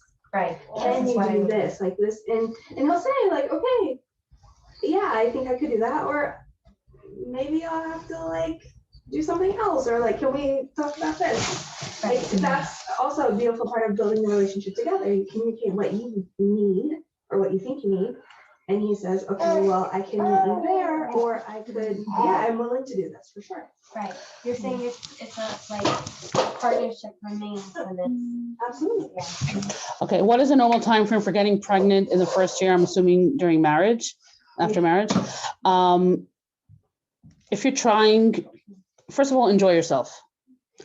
Enjoy trying. But if a year goes by and you're trying and nothing happens, I used to say 2 years, but unless there's a known, after a year, if nothing, if you're not pregnant, then it doesn't mean it's a major issue. Just reach out. And it could be something very small. It could be just a little adjustment. It could be it's your cycle or whatever it is. Unless there's something specific that you know might be causing an issue. If someone knows that they have an unusually longer cycle, shorter cycle, PCOS, or something like that, then get help right away. Otherwise, enjoy your time at the beginning, for sure, before a year. No need to worry. Also, once you begin trying again when to try again for your next child, I cannot answer you that. That will be something between you, your husband, your doctor, and your Rav. I touched upon it a little bit when we're talking about postpartum. Getting clean for mikvah is not just about getting that clean bedika. You should be, it's a whole package. You should be ready mentally, physically, emotionally, ready to be in that space of being wife and mother again. That falling in love stage of you and your baby. Remember that rest. Enjoy that time. Don't rush yourself to get to mikvah. Not because we don't want to be together, chas v'shalom, but the more you rest, the faster you'll heal, and the faster you might be able to get to mikvah. But you'll also be more rested as a person. You'll feel like you'll feel more a little bit in tune and back to yourself, and be ready to be that wife and mother to your other children properly. It's not just about getting that bedika clean, okay? Yes. Right? 100%. Purpose and meaning of Shir Milas. The Shir Milas is, I think it's Kapitel Kuf Chaf Aleph in the Tehillim, Kapitel 121, and it talks about the protection of the baby. Protection, asking Hashem for protection, and it's like a prayer for protection for the mother and baby. How do newborn photos with parents work if the mother's nida? You can take wonderful, beautiful pictures without touching. You're holding your baby. You don't have to touch your husband. You could, and a good photographer can set you up in a way that looks like you're very close, but he can strategically be standing like kind of a little bit right behind you, like almost like not shoulder to shoulder, but like that. And you looks like you're much closer than you are. So you don't have to be touching to get close pictures. I hope that answers the question. Hindy, you're the best. Does it feel lonely or not being able to hug your husband after birth? It doesn't feel lonely because you're going to be, if you speak about what you need beforehand, the support that you need What the question is, I'm going to rephrase this question. Do you feel lonely to be not be able to hug? What are you looking for in the hug? You're looking for a connection. You're looking for support. You're looking for something in that hug. A hug is easy, right? It's quick, easy, and done with. But what are you really looking for? Connection, support. Maybe it's the shower. Maybe you just want to sleep. Maybe it's just, okay, the baby is sleeping. Let's just sit down and have a tea together and feel like we have time to breathe. Maybe it's those things that you're looking for. It's, again, it's hugs in other ways, a non-physical hug. I hope that answers the question. Yeah, Can I ask that? sure. A friend of mine, she gave birth, and she had a really hard time after. She couldn't be with her husband, and she was very upset. She said this is specifically the time when she wanted to be with him. I don't know all the halachas, obviously, but she was under the impression, I don't know, you could correct me if this is correct. She said he wasn't allowed to compliment her, and she was feeling very insecure, and she's like, this is the time I need my husband. Like, my body has changed, and he wanted to compliment me, he wanted to be with me, and I understand all this, but like, she's like, I don't understand. This is the time I need it. Maybe That, okay, so so adding on to that question, she said that she had a friend that felt very, very, it was hard for her during that period because her husband said that he couldn't compliment her. She kind of felt disconnected. I think an answer to the question would be, they were feeling disconnected, exactly that. It wasn't, you could compliment what's going on, doesn't mean you're two strangers. You are kind of like, when you're Nida, you're kind of like best friends. And when you're in Tahara time, you're like lovers. So when you're being in that best friend zone, you're expressing yourself in a different kind of way. So they probably weren't connecting, and she was feeling the lack of connection. It wasn't the lack of the hug or the intimacy. So finding ways now, building from, I'm gonna go back and from the day they got married, from before she got pregnant during those 9 months, were they finding ways in which to connect as a couple outside of the bedroom, outside of the dining room, as a couple outside? Because there's different ways you can express yourself physically, obviously when you're in your bedroom and when you're in your dining room or in the living room, but making it a point to connect and spend time as a couple as best friends, meaning out of the context of physical intimacy, will build up your relationship that much more emotionally, and you'll connect on an emotional level, and that will help you in those times when you need to connect as a couple during Nida. What about the physical insecurity? I remember a woman okay, so what about the physical, explain your question. So this woman just went through like basically like a procedure. Her body changed, and she couldn't be with him. So she felt like this was the one time she wanted reassurance that I still think you're beautiful. So that, I think, is not, that doesn't have to do with being Nida. Okay.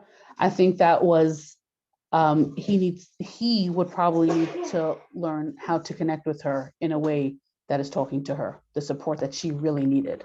Is that like halachically not? Like, I obviously don't know the halacha, like, is that? I think there are some people who are needed, they won't say like, I love you. Yeah. So it really also, it could be that, but what it seems like she's saying is that she feels different within her own body, and she was waiting for her husband to compliment her on that. So, so some, I love you, they won't say certain things. They're kind of like stuff of intimacy, they won't say certain things Yeah. because they're in need of. But I know some people won't do that. So I'm wondering if this is what Yeah. she's saying. so I think that's a great question for a Rav, because sometimes there are times that a person understands the halacha a little bit too much. Okay, so I'm not trying to say anything about her or her husband, but this is a great time on finding ways to connect. And if she's saying, this is what I need to hear from you right now, call her of how this is what I need to hear. How do we work on that? No problem. I remember a woman saying that she was telling me the story that she actually had a C-section, and they were going to Israel for, I think it was a wedding. I don't remember what it was. Now the tickets that they had today was, let's say, $900, and she was still Nida. And then the next day she was going to go to mikvah, and then the tickets the day after that was like double the price. So she knew that she would be harder to travel with her 2 little babies while she's Nida, and she was asking the Rav for like basically like a heter on how to do this traveling, and if it's okay to just do it like this, and he'll be able to help her. So the Rav, without a blink of an eye, opened up his drawer and said, "Oh, I have an emergency fund just for that. Here's $1,000 and change your ticket." It wasn't, I don't know where that emergency fund popped up on that spot, but it was sometimes about being creative. It's not, there's ways to work around things. There's a lot about, I'll say it in a nutshell, Torah is really not black and white. There's so much gray, and the way to navigate all that gray and to make it your personal Torah is with a Rav. Because when you have a Rav involved, you're doing the mitzvahs that level. And there's no guilt on you, because this is what the Rav says. Obviously, it's with a Rav that has, the Siyata D'Shmaya and the Yerushalayim and all those things, but he's answering you for what you need. Sometimes it's not, you're answering the person, not the question, because there's so much in between. There really, really is. We don't drive on Shabbos and we eat kosher, but when there's certain circumstances, you absolutely drive on Shabbos because it's pekuach nefesh and someone's life is in danger, or whatever it is. This medication it's not 100%, but you're going to do that. There are certain circumstances, and when it comes to shalom bayis, the Rav helps you navigate that. And even when it comes to Nida, but understanding that a lot of the harchakais, sometimes there is leeway and sometimes there isn't. But again, it's Hashem is the one that outlined it, because Hashem knows what works. Marriage to begin with doesn't even make sense that it should work. Man and a woman were opposite enough. So the fact that Hashem created marriage and he outlined it, how it should work and how it should look and how Hashem is happy, that's the recipe for a happy marriage. And Hashem knows that. And if he gave us these mitzvahs to do, he knows that we can keep it. They're hard. They're not convenient sometimes. If Nida was easy, then I would wonder about their connection. I would wonder about their marriage, right? Of course it's hard, but that also makes that longing and that connection that much stronger. Do you recommend a cervical check to find out the presenting part? I think that means the presentation of the baby. You do not need a cervical check from that. You can see from the outside a good. That's not the question, sorry. It's okay. You say something about not to do it in the first time, or like not, it doesn't matter after like the first pregnancy, but the first time? No, usually during a first pregnancy, the woman by labor, that's when dilation happens.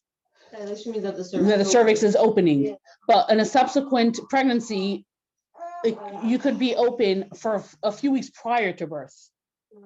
So if you're already open and you're having a cervical check, that can cause you to be Nida because you're already open. That means they might be going to past the cervix. That's what I'm saying. So it's okay if someone should do it the first time? There's no reason to do. There's no reason either way. There's even studies that show that it introduces more bacteria. Right. In having cervical checks for no reason or extra is really introducing bacteria to the vagina, to the cervix, and we don't want that. There's a, You can.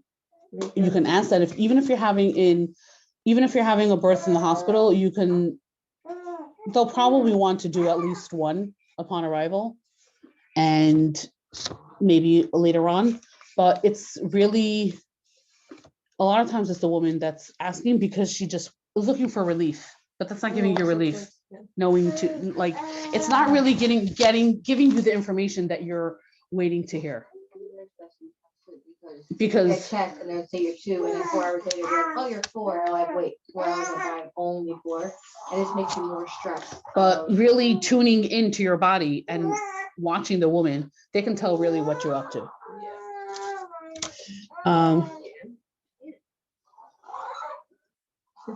Okay, can you clarify when the husband can no longer be in the room? It says when being in the room is just for the birth. Okay, no, she's allowed to be in the room when she's NIDA. She shouldn't be in the room when she's giving birth. Can you change diapers in the room with sperm and the picture? At which point is it considered giving birth? When she's on, like, When she's ready to give birth. And the baby's when coming out. she's put that ready to push the baby out. Yeah. Can you change diapers in the room with sperm and the Rebbe's picture? That's a good question. Are you talking about opening the baby's pamper? That happens in shul by a bris. So you're allowed to open the baby's pamper.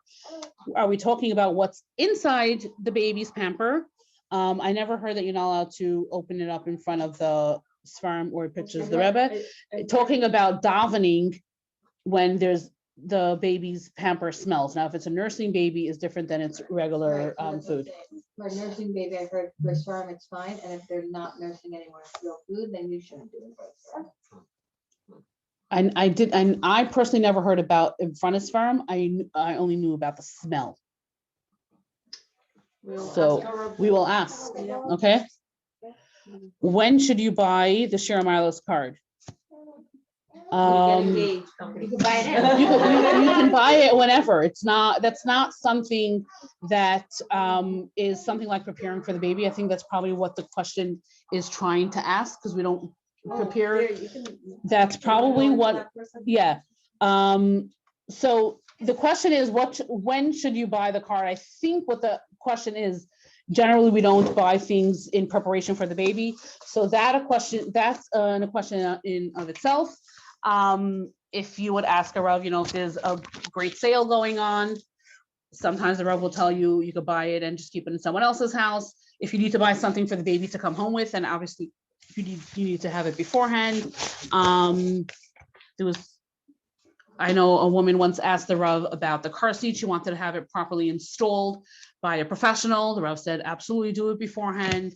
You can do it beforehand. So it really depends on, it really depends on what's going on. So if it's something that's for you. Right. So if it's anything for you, then you're preparing for you. What, that's not a problem. So The Shira Milos card, I mean, like, I know for us, I use the Shira Milos card before babies are born. right, it's protection. It's for you also. It's not just for the baby. Yeah, I love Kallah. exactly. What were you were just saying something? So right, so there's, first of all, Amazon Prime, you could have everything in your car and just click, and everything arrives the next day. But if you want to have that car seat beforehand because you want to have it properly installed is one thing, or if it's an amazing deal, clear with the Rav.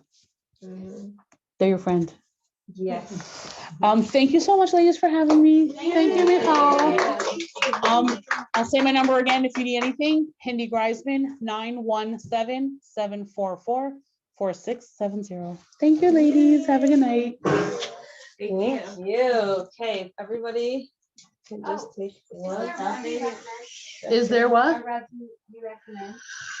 One that clicks with you. Yes. Such a great answer. You're interviewing for your doctor. It's okay to go Rav shopping. You're not going heter shopping. Yes. That's very different. Okay.